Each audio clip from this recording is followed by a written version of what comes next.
Hi hello வணக்கம். இன்னைக்கு நம்ம ஆர்பி வினு டைரக்ஷன்ல ஒரு ஷார்ட் பிலிம், அதாவது 50 நிமிஷத்துல ஓடக்கூடிய சாட்சி பெருமாள் அப்படிங்கிற ஒரு படம் வந்திருக்கு. அந்த ஷார்ட் பிலிமோட ரிவ்யூ பார்க்கறதுக்கு முன்னாடி நம்ம சேனல் நீங்க சப்ஸ்கிரைப் பண்ணி வச்சுக்கோங்க. அப்பதான் நான் போடுற வீடியோ உங்களுக்கு வந்து கிடைக்கும்.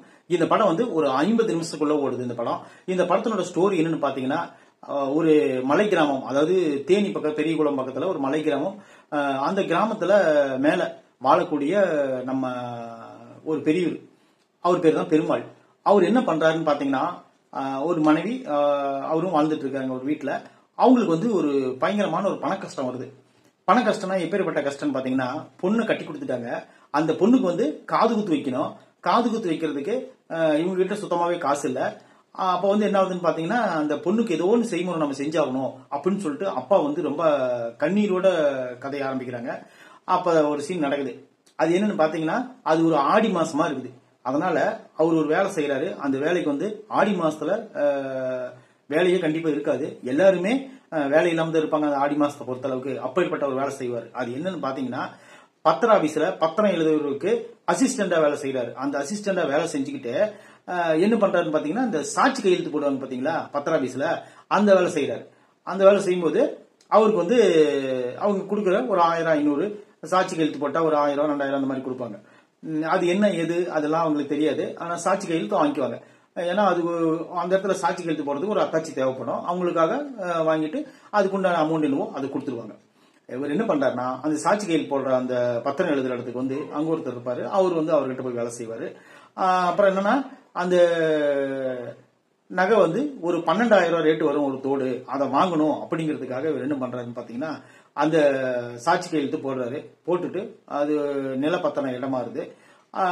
அந்த சீன்லாம் வந்தது. அதுக்கப்புறம் என்ன ஆகுதுன்னு பாத்தீங்கன்னா, இவர் வந்து அந்த நகை கொண்டு கொடுத்தாரா குழந்தைக்கு, அது என்னாச்சு அப்படிங்கறதெல்லாம் இந்த படத்தினுடைய கிளைமேக்ஸ் சொல்லல. ஏன்னா ஷார்ட் பிலிம்ங்கிறதுனால ரொம்ப ஷார்ட் ஆகும். ரெண்டாவது ரொம்ப இது பட்ஜெட் ப்ராப்ளத்தினால ஒரு லோ பட்ஜெட் இதாகவும் எடுத்துட்டாங்க. இன்னொன்னா, இந்த கதையில எதையுமே டீட்டெயிலா காட்டல. அந்த பெரிய ஒரு நடிப்பு உண்மையிலே அபாரம். அதை விட அந்த அம்மா நடிப்பு ஒரு 2 சீன்ல தான் வரும். அந்த அம்மா அப்படி ஒரு நடிப்பு நடிச்சிருக்கோம். அப்புறம் பாத்தீங்கன்னா, அந்த பத்திரிகை ஆபீஸ்ல இருக்கிற அவரு ஓரளவுக்கு பரவாயில்ல. அவரும் கொடுத்த கேரக்டர் அது பண்ணிக்கிறாங்க. அப்புறம் கிளைமேக்ஸ், இந்த எதிர்பார்க்க முடியாத கிளைமேக்ஸ் வச்சிருப்பாரு டைரக்டர். அது மேலே டச்சிங்கா இருந்துச்சு. இந்த மாதிரி ஷார்ட் பிலிம் எடுக்கிறவங்க வந்து ஒரு பெரிய படம் எடுத்தாங்கன்னா கண்டிப்பா இவங்க கிட்டலாம் ஒரு நல்ல ஒரு கதை அம்சம் கொண்ட படமா இருந்து கண்டிப்பா பட்ஜெட் கொடுத்து எடுத்தாங்கன்னா கண்டிப்பா இவரெல்லாம் ஒரு நல்ல படமாவே கொடுப்பாரு. இந்த மேற்கு தொடர்ச்சி மலை, நீங்க பார்த்திருப்பீங்க இந்த அவார்டு படமெல்லாம், இந்த கூழாங்கல், இந்த மாதிரி ஒரு சூப்பரான படமெல்லாம் அவருக்கு எடுக்கிற வாய்ப்பு நிறைய இருக்குது. ஆனா அதுக்குண்டான பட்ஜெட் அவருக்கு ஒதுக்கணும்.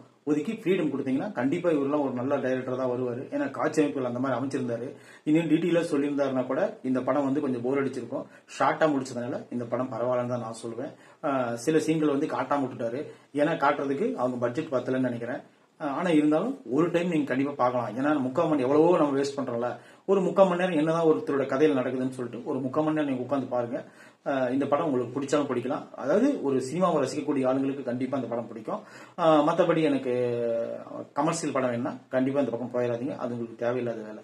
இந்த விமர்சனம் பிடிச்சிருச்சுன்னா கண்டிப்பா நம்ம சேனலை சப்ஸ்கிரைப் பண்ணி வச்சுக்கோங்க. தேங்க்யூ.